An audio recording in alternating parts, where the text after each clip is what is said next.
One afternoon in 1969, Staff Sergeant Adalbert Waldron was riding on a tango boat down the Mekong River when an enemy sniper started taking shots at them from the shoreline.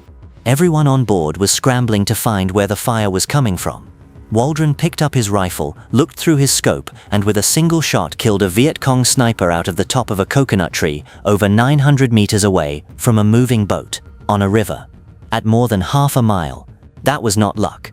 That was one of 109 confirmed kills Waldron made in just 8 months, making him the deadliest American sniper of the entire Vietnam War. The weapon in his hands was called the XM21, and what made it truly terrifying was not just its precision, but what happened when you paired it with a suppressor and fired it at night. By the end of this, you will understand exactly how this weapon system reversed one of the fundamental rules of jungle warfare, how it turned darkness from the enemy's greatest advantage into their worst nightmare, and why the psychological impact was so devastating that bounties on the men who carried these rifles reached $2,000 paid in gold. But here is what almost nobody talks about when they discuss Vietnam War sniper rifles. The real horror of the XM21 was not what it did to enemy soldiers, it was what it did to their minds. There is a specific detail about the sound suppressor that I will show you in a few minutes that explains why. First though, you need to understand something that borders on embarrassing. When the United States escalated its involvement in Vietnam in 1965, the most powerful military on Earth possessed exactly 0 trained snipers and 0 active sniper units. Not a few. 0. After every major war, the same pattern repeated. Civil War, World War I, World War II, Korea. Sniper programs were disbanded, rifles packed away, skills forgotten. The institutional memory reset to nothing, every single time. The Army had even eliminated the sniper designation from rifle squads when the M14 was adopted. Nuclear war planning made precision marksmanship seem like a relic. Therefore, when jungle warfare demanded exactly those skills, everything had to be rebuilt from scratch, in the middle of a shooting war. In February 1967, headquarters issued a letter of instruction to evaluate sniper requirements. 4 weapons were tested. An accurized M14 with an old 2.2 power scope from World War II, an M14 National Match Rifle with a new 3-to-9 power ranging telescope, an M16 with a 3-power sight, and a Winchester Model 70 bolt action. The M16 failed immediately because no match-grade 5.56mm ammunition existed. The Winchester used 30-06, which created impossible logistics problems in a war zone already running on 7.62 NATO. The M14 National Match, with the new scope, won decisively. End users reported 75 to 100% confidence in the system. But the real breakthrough came from a single young officer named James Leatherwood. He was a second lieutenant who had patented something called an adjustable ranging telescope back in 1964. Leatherwood actually carried a prototype into combat with the 1st Infantry Division in 1966 before the Army ever formalized the system. What he invented changed sniper training completely. The traditional way of training a sniper took months. You had to teach range estimation, you had to teach ballistic calculations, you had to teach holdover and windage adjustments. All of it was math and experience and feel. Leatherwood's scope eliminated most of that. The reticle had marks that covered 30 inches vertically, roughly belt to head on a man. The sniper zoomed in until those marks bracketed the target's torso. As the zoom ring turned, a ballistic cam inside the scope physically tilted the optic, automatically compensating for bullet drop at that estimated range. The entire engagement process became 3 words: frame, aim, fire. This turned competent marksmen into effective snipers in weeks instead of months. There is one piece of this system that changed everything about how it was used, and I will come back to that. But first you need to understand who built the suppressor, because his story alone could fill an hour. His name was Mitchell Livingston Werbel III, and he was one of the most colorful characters in American military history. His father was a Tsarist Russian cavalry officer who fled to America after the Revolution. Werbel joined the Office of Strategic Services during World War II and ran guerrilla operations in China, Burma and French Indochina, alongside men who would later become CIA legends. After the war, he founded a company called Psionics on his estate in Georgia. The name stood for Studies in the Operational Negation of Insurgents and Counter-Subversion. He dedicated himself to suppressor technology and is credited with over 25 designs. The innovation that mattered for the XM21 was something called the Werbel Relief Valve, which solved the problem of making semi-automatic rifles work reliably while suppressed. The suppressor he built for the M14 was called the M14 SS-1. It was 12 3/4 inches long, weighed just under 2 pounds, and here is the critical part. With standard match ammunition traveling at 2,550 feet per second, well above the speed of sound, the bullet still made a supersonic crack. Anyone near the bullet's path heard that. Therefore, the suppressor did not make the rifle silent in the Hollywood sense. What it did was eliminate the muzzle blast and flash so effectively that the shooter's position could not be determined beyond 100 meters. The mechanical noise of the action cycling became louder than the muzzle report. But for true silence, Fort Benning hand-loaded subsonic 7.62mm ammunition, specifically for suppressed operations. These rounds eliminated the supersonic crack entirely. The trade-off was brutal. Subsonic ammunition was only stable out to about 100 meters, compared to the XM21's normal 900-meter capability. Snipers developed field techniques that sound like something out of a spy novel. They would fire one round into the ground, then tape over the suppressor's muzzle. The combustion gases trapped inside eliminated oxygen that would otherwise produce a flash on the next shot. Some shut off the gas tube entirely, converting the semi-automatic into a manually operated bolt action to eliminate the mechanical noise. Combined with the Starlight night vision scope, the ANPVS-2, the suppressed XM21 became what one report described as a very effective tool for dispatching enemy soldiers at night. Enemy forces moving in the Mekong Delta darkness would watch their comrades simply fall. No flash, no identifiable sound, no way to locate the shooter. Imagine that for a moment. You are moving through the jungle at night, and the man next to you drops dead. Then the man behind you. Then someone across the trail. No gunfire you can hear. No muzzle flash to aim at. Just death arriving from nowhere. Now about Waldron. He was born March 14, 1933 in Syracuse, New York. His ex-wife Betty later said he was so unhappy in his home life that he spent all his time hunting in the woods. That is when he learned his marksmanship. She said he could mimic wild animal sounds perfectly. He served 12 years in the Navy, got out in '65, then enlisted in the Army in '68 at age 35. He went through airborne school and was assigned to Company B, 3rd Battalion, 60th Infantry Regiment, 9th Infantry Division. They were part of the Mobile Riverine Force operating on the waterways of the Mekong Delta. That coconut tree shot I told you about at the beginning, that actually happened. It is in the official Army history, written by Lieutenant General Julian Ewell. But that was just one afternoon. On January 22, 1969, during a reconnaissance mission in Kien Ho Province, Waldron spotted enemy movement from a concealed night position. For more than 3 hours, he engaged a Viet Cong force single-handedly. He killed 11 before withdrawing, when his position was finally detected. He earned the Silver Star for that. But his 2 Distinguished Service Crosses, and getting 2 of those is exceptionally rare, were for sustained periods of extraordinary heroism. Between January 16 and February 4, 1969, he went on 14 sniper missions. He repeatedly moved through open rice paddies between firing positions to deceive the enemy about how many Americans were actually out there.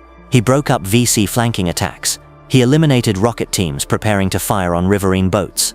One officer observed that many GIs in Vietnam thought the night belonged to the enemy, but in the Mekong Delta, darkness belonged to Burt Waldron.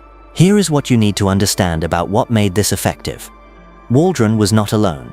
The 9th Infantry Division's sniper program transformed from complete failure to devastating success in a matter of months, and the numbers tell a story that still seems impossible.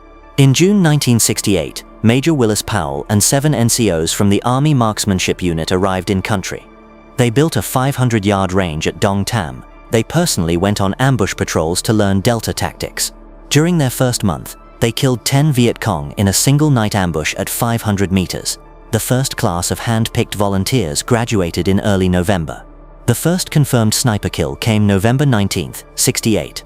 A second class graduated in December, creating a full complement of 72 snipers, but the initial results were terrible. 8 kills in November, 11 in December. The problem was not the snipers or the rifles. The problem was organization. Snipers had been assigned 2 per line company, where commanders, and I am quoting directly from the after-action report here, could not care less about them and used them as ordinary riflemen. The fix changed everything. Snipers were reassigned to battalion headquarters. They reported directly to company commanders. They received tactical briefings, and critically, they chose their own patrols and areas of operation. Results exploded. Monthly kills went from 19 combined in November and December to 346 enemy killed in April 1969 alone. Then it leveled off at approximately 200 kills per month. The ammunition efficiency was staggering. Snipers averaged 1.3 to 1.7 rounds per confirmed kill. Compare that to estimates of 50,000 to 200,000 rounds per kill for regular infantry. By the war's end, Army and Marine snipers had collectively killed more than 10,000 NVA and VC soldiers. That is an entire enemy division, at a cost of fewer than 20,000 bullets. The tactics they developed were innovative and brutal. Snipers on Tango boats traveled at 2 to 4 knots along the Mekong, positioned on helicopter landing pads, engaging VC moving along shorelines at an average range of 148 meters. In 1 month-long period, snipers of the 6th Battalion, 31st Infantry killed 39 VC from boats. The average engagement time was 12:40 a.m., midnight. They used pink-filtered searchlights that were invisible to the naked eye, but bathed areas around bases in infrared light that Starlight-equipped snipers could exploit. 6-man daytime teams were inserted at dawn along known trails and remained motionless for hours waiting for targets. Therefore, the psychological impact on enemy forces was not just fear. It was confusion that approached terror. The NVA and Viet Cong responded with bounties. Prices ranged from $8 to $2,000 on American snipers. Carlos Hathcock, the famous Marine sniper, had a bounty of $30,000 on his head, roughly equivalent to $250,000 today. Counter-sniper teams were deployed. The NVA sent an entire platoon of Vietnamese snipers to hunt Hathcock specifically. Their best, known as the Cobra, picked off Americans around Hill 55, trying to draw him into a duel. That confrontation ended with Hathcock's bullet passing through the Cobra's scope into his eye. That shot became perhaps the most famous in sniper history. But what changed was enemy behavior in areas with active sniper teams. They could no longer move freely along trails. They could not gather in groups. They could not operate openly. The precision targeting of leaders, radio men, RPG teams, machine gunners created cascading organizational disruption. When the man carrying the radio drops dead without warning, followed seconds later by the squad leader, the remaining fighters face not just physical danger, but existential confusion. Who is killing us? Where are they? How many are there? The 9th Infantry Division noted something unexpected. American infantry units became dramatically more confident and aggressive in night operations as a direct result of the sniper program. The psychological dynamic reversed completely. US troops gained confidence while enemy forces grew fearful of the dark. Now here is what almost never gets discussed when people talk about these weapons and these men. The effectiveness came at a human cost borne by the operators. Sniping is the most personal form of killing in warfare. Unlike artillery or airstrikes, the sniper sees the target's face through magnification, makes an individual decision, watches the result. Research has documented that this intimacy creates distinct psychological trauma. VA research identified something called moral injury, distinct from PTSD, centered on shame, guilt, and violation of core values.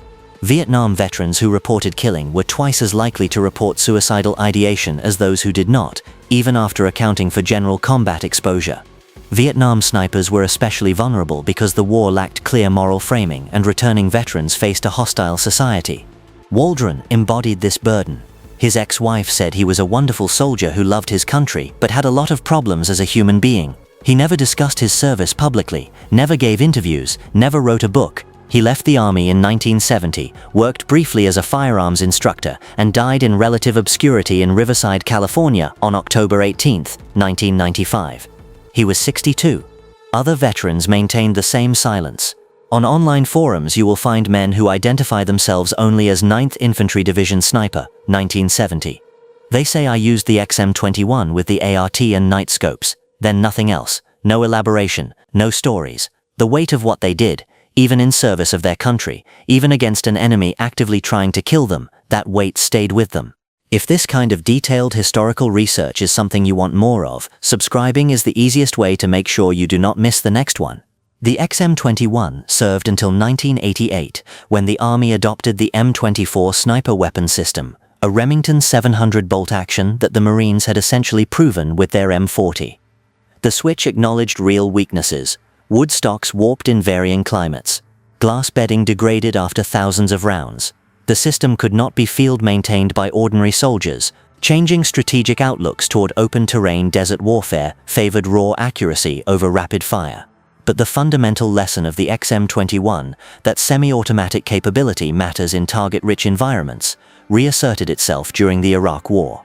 In 2007, the Army adopted the M110 semi-automatic sniper system, a design based on the SR-25. It returned to the semi-automatic precision concept that Waldron had validated 4 decades earlier. The M110 included an integral suppressor as standard equipment, a direct descendant of the Psionics M14 SS-1's battlefield success. The XM21 itself saw unexpected resurrection. During the early years of Iraq, M14 and M21 variants were pulled from storage and reissued as designated marksman rifles, filling the same gap they had filled in Vietnam.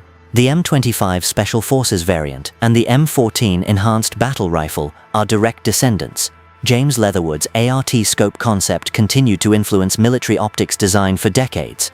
The rifle that was supposed to be obsolete proved its fundamental design was sound all along. But here is what this story is really about. The XM21 represents institutional failure overcome by individual brilliance. Leatherwood designing a revolutionary scope as a lieutenant, Werbel engineering silence in his Georgia workshop, Army Marksmanship Unit NCOs building a sniper program from nothing in a war zone, and operators like Waldron exploiting the system to its maximum potential. The weapon proved that a single well-trained soldier with precision technology could achieve effects disproportionate to entire infantry companies at a fraction of the cost in both ammunition and lives. The darker lesson matters equally. The 9th Infantry Division's sniper program existed within Operation Speedy Express, which claimed over 10,000 enemy killed with a suspiciously low weapons captured ratio. Estimates suggest 5,000 or more may have been non-combatants. The sniper program's requirement for positive target identification made it one of the more discriminating methods of engagement, but it operated within a system where pressure to produce numbers was relentless. For the men who carried the XM21, the weapon was simultaneously their most trusted companion and the instrument of an intimately personal form of killing that many never discussed afterward. Sergeant Frederick Carman of the Americal Division said, "I used the XM21 for 9 months and treated it as my baby. I cleaned my XM21 every night before closing my eyes." Waldron, the deadliest of them all, took his stories to the grave. The rifle owned the night, but it exacted its price from both sides of the scope. The enemy learned to fear darkness in their own territory. The men who made them afraid carried that weight for the rest of their lives. Some spoke about it, most did not. What Waldron did on that Mekong River in '69, killing a sniper from a moving boat at 900 meters, that was extraordinary marksmanship. But the real story is what happened on all those other nights when he worked alone in the darkness with a suppressed rifle and a night vision scope, doing a job that required him to watch men die through magnified optics at his own hand, one deliberate trigger press at a time. That takes something from you that never comes back. The XM21 proved that technology and training can turn one man into a force multiplier that changes the tactical landscape of an entire theater of war. What it could not do was protect the men who carried it from the cost of using it so well. And whether the Marine sniper programs that came after learned different lessons from the same war, and why the Corps chose a completely different philosophy about what a sniper rifle should be, that is a story that connects directly to this one.